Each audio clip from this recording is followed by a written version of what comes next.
The house sat on a 5-acre lot of rolling hills. And in the morning, you could see beams of light shooting through the trees. And you could see the streams of light in the mist that would rise up from the grass as the sun was rising up. And there was this giant bay window. And my mom had this chair sitting in the bay window where she would sit and have her cup of coffee and watch the day roll in. It was really quite a beautiful place, but it wasn't quite perfect. There was a tree. It was a pretty big tree, maybe 24 inches at the base.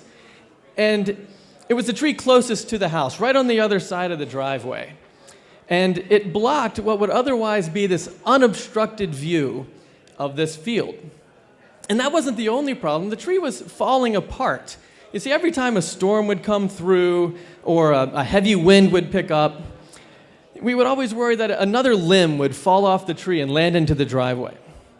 And so my brother and I were both home from college on spring break this time. We were both teenagers at the time. And I remember my brother was talking to my mom, lamenting the sad state of this tree. And he finally said to her, much to my surprise, "Leah and I will take care of this tree for you." And at the time, we didn't know anything about felling trees and notches and back cuts. We didn't have any tools at all. So we go out and we buy a double-headed axe, and we come home and we start chopping down this tree. Now, a tree of this size takes a long time to chop down with an axe. And so there was plenty of time to ponder this situation. I remember one time I'm looking up at the tree, I'm looking over at the house, and I say, "Hey, Tom, this tree is tall enough that if it were to fall just right, I reckon it might hit the house." He looks and agrees. I said, "Well, what are we going to do to keep the tree from falling on the house?" He says, "We'll get a rope."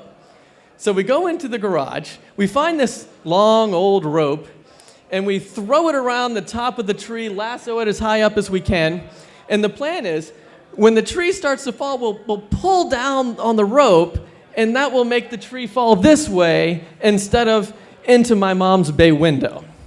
So we continue chopping along, and finally it happens. We hear the sound of that crackling sound that happens right before a tree is about to fall. Tom says, "Now, Lee, pull!" And I'm pulling on the rope. We're tug-of-warring this thing, and we're winning. The tree is bending back towards us. And then, pop! The old rope snapped, and the tree starts to spring back towards the window. There's nothing that could be done. I mean, we're just looking at this huge tree. I look at it, it's falling. It's this terrifyingly slow motion towards the window. And then there was the sound. It was like somebody dropped a dog on a pile of 1,000 cats. The screeching of the glass as these branches scraped by the window. And I was like, ah! And then finally, we realized it wasn't quite tall enough to crush the house. It just scraped the window. No damage was done. But it was quite a feeling. So why do I tell you the story about the tree and the house? It's because a lot of times I talk to these store owners that have about as much experience securing their payments as my brother and I did chopping down this tree. I mean, something has to be done. You've heard SSL. You take matters into your own hands and you hope for the best, rather than really trying to figure out how to do this properly. Let me see if I can flip this slide here. So, in fact, there's so much misinformation about securing payments. In fact, even here at the conference, I've heard people say things that aren't quite right. And it's just, for instance, one of the big things is PCI compliance is done at an organizational level. It's not your website that's PCI compliant, it's you as a business. So the bottom line is, if you accept credit card payments, then you have to be PCI compliant, regardless of whether you have an SSL certificate or you use whatever payment gateway. Your organization as a whole has to be PCI compliant. And if you take credit cards through some other means, over the phone, through the mail, whatever, that part is included. Now, most of us, we just have websites, and so we want to secure that. And so there's 4 common approaches to figuring out how to pull that off. The problem that everyone wants to avoid is a full-blown SAQ-D.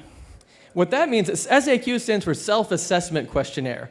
And when you go and you get a merchant account or you set up your payment gateway, one of the things that will be required is you have to fill out this self-assessment questionnaire to assess how much of the payment process you handle on your own. And this is an example of what you don't want to do. You don't want to have your browser, which is rendered by your WordPress site with the payment form on it, you don't want to pass that credit card data into your server and then from the server to the payment gateway. That's the worst. So if you do that, you have to fill out what's called SAQ-D, and it literally takes like months of full-time effort. It's very invasive. And so people try to think of stuff to overcome the problem of trying to comply at this level. And so the idea is you want to try to pass the cardholder data to the payment gateway without it touching your web server. But what is commonly stated is that if you don't touch the web server, well, then you don't have to worry about PCI compliance, and that's just not the case. There's 4 things that contribute to the scope of PCI compliance. One of them is storing credit card data, and I think pretty much everybody knows you don't store credit card data on your server. I think we kind of understand that. The other one is payment processing. And most people don't do that. So you get a payment gateway and the merchant bank, and they handle the processing of the payment. But there's 2 others. One of them is the collecting, and the other one is the transmitting of the cardholder data. So that means the collecting, you type the information in on the form. The transmitting is you send it from the form to somewhere else. And so what you want to do is you want to scoot your way down to SAQ-A. That's the easiest one. It's about 1 page. It's 13 questions. And you can generally answer it without much trouble. And basically, the bottom line to the SAQ-A is somebody else does it all for me. And so when you begin to fill out the SAQ-A, it says, in particular for e-commerce merchants, all the elements of the payment page delivered to the consumer's browser originate only and directly from a PCI DSS validated third-party service provider. And so what that means is you don't do it yourself. Someone else does it. So that's what you're shooting for. And the way that you accomplish something like that, there's 4 common ways, and really only 2 of them matter. But I want to show you all 4 so you can know what to look out for. The direct post. This is where you have a form with an action tag or an action attribute in the form tag, and you post directly from the form to the gateway. You send the credit card information there, and your WordPress server's in the background and not in the mix. And so you think, okay, great. My WordPress server's not doing anything, but the problem is all of the elements of your payment page are coming from your WordPress server in this example, which doesn't put you in the SAQ-A, it puts you in the SAQ-A-EP. That is a much larger commitment. That's about 51 pages. It's over 130 questions, and it's stuff about firewalls and keeping the software up to date on your server. I mean, I answer support tickets a lot, and I constantly find people with PHP 5.2 still on their server, which reached its end of life over 5 years ago. I mean, another example is if your server accepts, if you can FTP into your server, it's not going to pass SAQ AEP because it's an insecure protocol. So you don't want to do this. You want to do something else. So what's next on the list? Well, maybe you could use JavaScript. Well, that has the exact same problem as the direct post method, only instead of directly posting with the form tag, now JavaScript is handling the mix. But the whole idea of all the elements coming from the secure server, that doesn't apply, so you're still in AEP at this point.